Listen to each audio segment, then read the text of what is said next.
Hello viewers, নমস্কার সকলকে। সবাই কেমন আছেন? আশা করি সবাই খুব ভালো আছেন। আমিও খুব ভালো আছি। চলে আসলাম নতুন একটা ভিডিও নিয়ে। আজকের ভিডিওটি একটু অন্যরকম।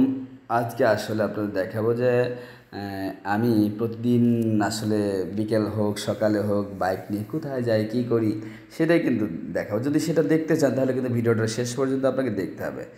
তো আসলে এই রাস্তাগুলো দিয়ে আমি এত চলাচল করি, বা সকাল বিকাল বলতে পারেন, যে আমার আসলে সব কিছু চারপাশটা মুখস্থ হয়ে গেছে।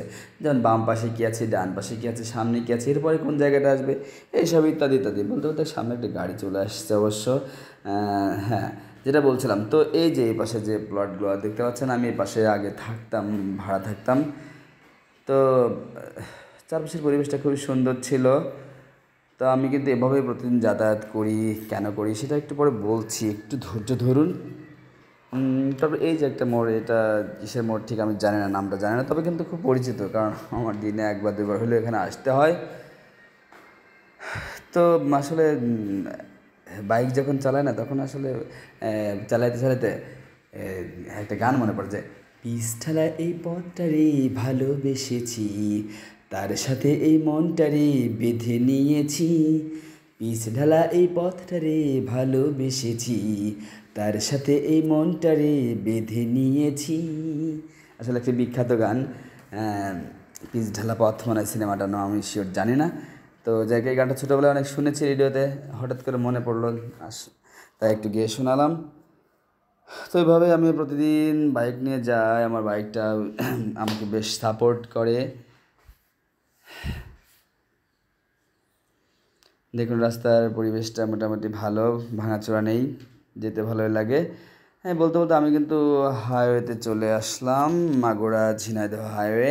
এই হাইওয়ে ধরে আর কিছু দূর গেলেই আমি সেই জায়গাটায় পৌঁছে যাব যেখানকার কথা বলছিলাম। তো এখনও হয়তো বলা হয়নি, এখনই বলবো। একটু ধৈর্য ধরুন, আমি অবশ্যই বলবো আমি কোথায় যাচ্ছি। হ্যাঁ, এটা হচ্ছে ডান দিকে হচ্ছে police line, Magura police line. তো আমি এদিক দিয়ে কিন্তু আমার প্রতিদিন স্কুলে যাই।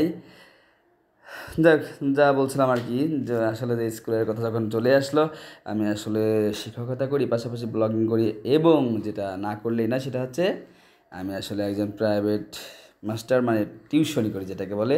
তো আসলে আমি টিউশনি করতে যাচ্ছি, প্রতিদিন আমাকে যেতে হয়।